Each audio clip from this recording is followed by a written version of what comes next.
It's been a cold, wet day, but there's sunny skies ahead. Erick Adame is here now. So, Eric, looks like it'll be a nice weekend to get some fresh air. Yeah, and I think a lot of people will be excited to be able to be outside and not have to wear that heavier jacket. Today, one of those days, we're in the upper 30s, and as we go through the evening, that temperature is not going to move much until after 10 o'clock. So a soggy, chilly evening.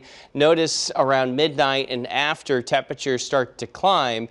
And that's the mild air starting to work in for the weekend. So as the rain moves out, temperatures start to go up. Here's a look at the radar. Solid green here. That indicates widespread light to moderate rain. Where it's a little bit of a darker green shading, the rain's a little bit heavier, but generally it's light to moderate. And if we zoom out a bit and put this into motion over the last 6 hours, you can see that we're in this for a while. So if you have any plans and you're waiting for the rain to stop, just go ahead and kind of endure the elements, deal with them, because I don't think it's going to get any better here over the next couple of hours. It will get better for the weekend. Here's our forecast model, 11 o'clock, still solidly in the green, which of course we know is rain. That starts to move out around midnight. That's when temperatures start to go up. But we hang on to the clouds tomorrow morning. So when you wake up Saturday morning, be patient with the weather. It may not look so nice at first, but it'll improve a lot into the afternoon.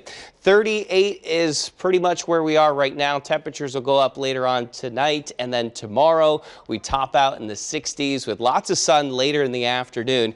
Here's a look at our 7-day forecast. Those temperatures continue to climb, upper 60s on Sunday and then near 70 on Monday. Now Monday, another one of those, I got to put like a little footer here.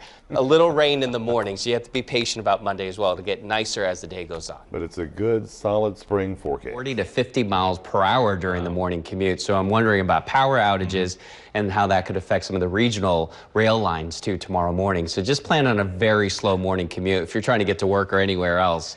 It's going to take a while, I think. So yesterday, of course, we were talking about Shake Shack. We were talking about Shake Shack in LaGuardia, and I mentioned that I had never been to Shake Shack. I'm going to try Shake Shack for the first time. You guys. Drum roll. I gotta try the Shack sauce. We're not going to be hearing about weather. Yeah, my life has changed completely. Well, heat and humidity gripping the city for a third day in a row. New York 1 meteorologist Erick Adame is out on the High Line checking it out for himself. So, Eric, I see you lost the suit. Yeah, there's no way you can be out here in a suit. I suppose you could, but you'd certainly be sweating a lot. And as I'm looking around, people definitely dressing in thin layers or wearing tank top shorts and whatnot, but also kind of hanging out in the shady parts of the High Line this evening. And a good reason for that. Check out these feel-like temperatures. It still feels like it's in the upper 90s to around 100 degrees across the city. We got our thermometer too, and we've been looking at the temperature on the ground. It's about 90, 91 degrees here on the High Line, Lewis. So I don't know what the temperature is there in the studio, but I hope it's a lot less than that. Me too. Thanks so much, Eric.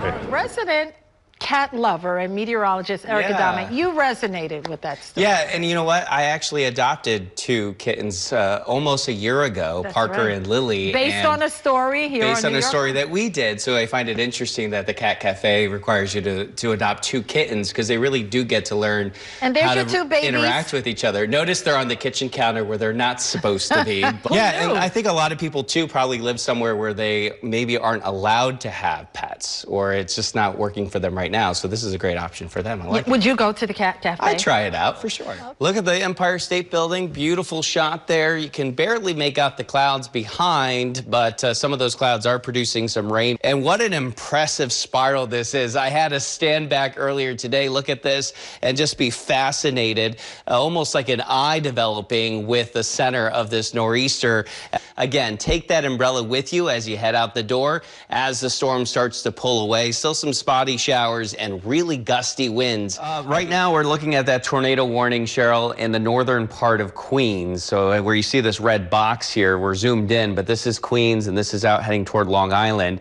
That's where the tornado warning is in effect. And this was issued just a few minutes ago. This would be the part of the storm where we're seeing some rotations. The threat with this storm is really going to move out over the water and then tend to diminish here within the next 15 to 20 minutes. Just to recap, though, this is the area that's under a tornado warning.